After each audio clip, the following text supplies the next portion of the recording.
Eto na yata si Dagit. Eto na si Dagit mga kalapatids. Ayun, lumanding na si Dagit.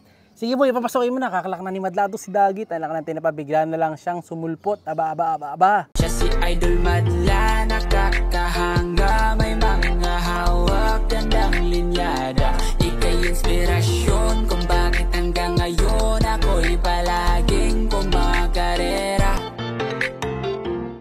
Second pan race ni Dagit mga kalapatid. Sinali na natin siya sa second pan race. Nakapag-desisyon na tayo base sa mga comments nyo.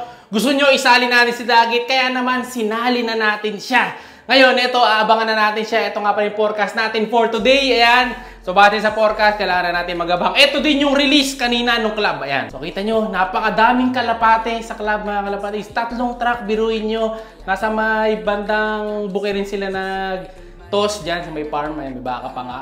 At napakadami talagang ibon sa Damakmak. So sana makauwi 3 nating ibon. Maasa tayo na makauwi si Off Color, si 04, saka si Dagit mga kalapatids. Si Dagit, last training na niya to kasi next week, derby na. So malalaman na natin kung hanggang saan aabot siya. Tingnan natin kung paano ang isang Dagit makarating sa dulo, sa pari. O di ko lang kung saan makarating si Dagit. Tingnan na lang natin.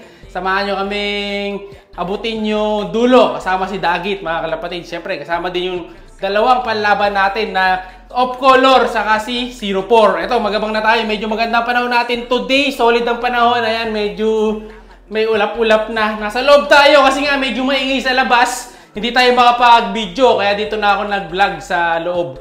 Para sa ganun swabe ang sounds natin kasi nung nakaraan napansin ko sa upload natin no Sunday medyo maingay. Kaya ito, naglipat tayo ng pwesto. Dito muna tayo sa kwarto. Ayan, abangan na tayo! Let's go! Na kung masabi lalo na sa pag-free. One down mga kalapatids. Ito na si 04. Dali. Tara. Tabi muna tayo. Ito na ibon natin, si 04. Tatabi tayo. Magtatago lang tayo konti. Dahil ang ibon natin na to ay matagal umikot. Ayan na si 04. Sige, ikot ko muna boy. Ayan. Hindi pwede may storm sa ibon na to. Ayan na. Kami ngayon. Umikot sa likod. Saan punta? Umikot pa. Ayaw nyo nung nagugulat Sana. Ayan, umikot pa rin mga kalapatids. Pambira, kanina pa umikot to. Ayan na, landing.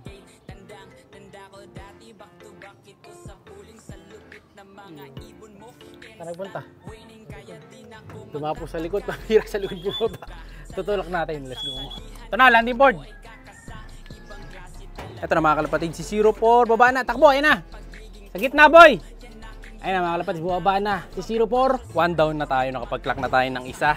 Si 04. So waiting na lang tayo sa dalawang ibon pa, si Off Color, saka si Dagit. Sino kaya mauna doon sa dalawa? Pero kalimitan, pagka ganito, ang kasunod na niyan si si Off Color na.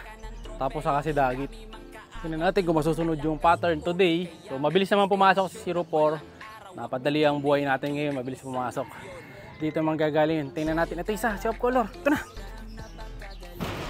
Si Off Color, ito na. Bubong, si Off Color. Second bird, si Off Color. Pabira si Off Color. Di agad natin nakita to. Pasok ka na boy. Nag-jogging dyan sige. Pasok ka na boy. Okay, para maklak na. Okay. 2 birds tayo mga kalapatids. Isang ibon na lang hinihintay natin si Dagit kung uuwi pa. Ayun, malalaman natin mamaya. Pero yung ibon natin dalawa, maganda naman yung naging clacking nila. Halos magkasunod lang. Si Off Color lang, hindi agad natin nakita kasi nga nagtago sa gutter. No? Hindi agad natulak. So isa na lang ibon hinihintay natin. Sana makauwi na si Dagit. Ayan, kung nasaan man siya. Medyo mabagal lang talaga siya, no? So siguro baka long distance yun, kaya mabagal. No? So comment kayo kasi di ba nga sabi nila pag maninipis yung bagwis, long distance. So ganun yung bagwis niya So baka nga long distance si Dagit kaya siguro slowly but surely lang. So makikita natin, malalaman natin kung kayang-kaya niya slowly but surely lang, di ba? So parating na siguro 'yon. Abangan natin. Ito na. Ito na nga, si Dagit na to. Uy, parang hindi si Dagit to, blue bar May lumanding sa landing board mga kalapatid siya, no? Ayan. Si Dagit ba to? Si Dagit ka ba? Saan? Umalis. Umalis yata. Umalis. Nasaan na? Sumibat. Hindi si Dagit siya mga kalapatid. Nawala. Hindi si Dagit. Akala ko lang. Tukod lang na mahinga. Pero umalis din. Nawala na. Wala na mga kalapatids, di sa atin. Tukod lang. Oh, di bumaba dun eh. Wala. Eto na yata. Eto na si Dagit mga kalapatids. Ayun, lumanding na si Dagit. Sige boy, papasokin mo na. Kakalak na ni Madlato si Dagit. Alak na tinapa, bigla na lang siyang sumulpot. Aba. Sige, pasok na boy. Lumanding na lang dito bigla eh. Ayan, tulak mo na. Tinititigan pa si Madlato. Tulak mo na boy. Ayan, sige, pasok. Kakalak na ni Madlato yan. Sige, pasok. Opya! Ayun na si Dagit mga kalapatid, yung nakikipagabulan na doon, inuhuli na ni Madlato. Bago tayo bumaba, hintayin muna natin yung speed. Ayan, kinakilala lang ni Madlato. Nagulat ako eh, biglang lumanding. Ayun na si Dagit, binaba na ni Madlato doon sa kabila. Ayan, nilagay na muna dyan kasi quarantine muna yung mga bagong dating natin. Diyan na natin papakainin yan, saka papainumin. Hintayin natin yung speed ha. Kung ano magiging speed ni Dagit. Ano speed boy?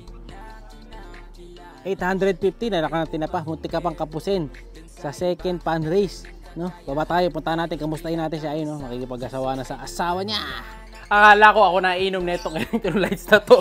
Buti na lang nakauwi pa si Dagit mga kalapatid. Last, ilang minuto na lang yun bago siya dumating. Late si Dagit ngayon mga kalapatid, sa halos pakatop na 800. Pero siguro nga dahil baka nga long distance siya, ganun talagang uwian niya. Baka talagang sadyang mabagal lang talaga to. Tingnan natin, ito siya. Ayan mga kalapatid, so eto na si Dagit. Ayan o, malakas na. Dumapo pala to sa Dreamloop bago tuluyan dumapo dito. Kaya nagulat ako, bigla na lang may lumanding. Galing na pala sa taas. Pero hindi pa naman siya tumutukod. Wala pa namang sign na tumukod si Dagit. Dahil kita niyo yung mga paan niya, wala pa namang alikabok, wala pa namang tekpu, wala pa siyang bota. Pero yung itlog niya, ewan ko, parang ayaw na niya. Ano, lilim-liman po ba yan, boy? Hey, girl? Okay, natapang pa rin, mga kalapatid. So. Pero, masaya naman tayo dahil nga nakauwi pa rin siya. Sulit na rin yung in-entry nating 450. So, ginasosan natin yun ng 450 para lang maisali sa pan race. Tapos, next week, first lap derby na. Friday na yata yung loading. Hindi ko sure, baka Sabado pa. Hindi ko pa na-check yung schedule eh. Derby na nga next week. So, magbabayad na naman ng another... 500 pala yung entry kapag ka old bird, young bird. Pero dahil yung ibon naman na to, old bird lang. So, nasa ano lang yata to, 300 lang kapag ka one category lang. So, yung tatlong ibon natin, puro old bird yung. Kasi yung isang young bird natin, nadali, di ba? So, tatlong old bird sa salihan natin, gagastos lang pala tayo ng halos 1,000 pesos sa entry. Pero ito si Dagit, gagastosan ulit natin ng panibagong entry. Dahil nakasubo naman na siya, hindi ko na kayo tatanungin kung sasali natin. Siyempre, total, pasok na rin naman na siya sa derby, umabot siya ng derby, isali na natin, di ba? So, okay ba yun sa inyo mga kalapatid na isali natin si derby, si Dagit? Ayan, tingnan natin kung hanggang saan siya aabot. Ayan, hanggang sa matunan na niya kung saan talaga ang tunay niyang bahay, pauwi. Siya'y kalapatista.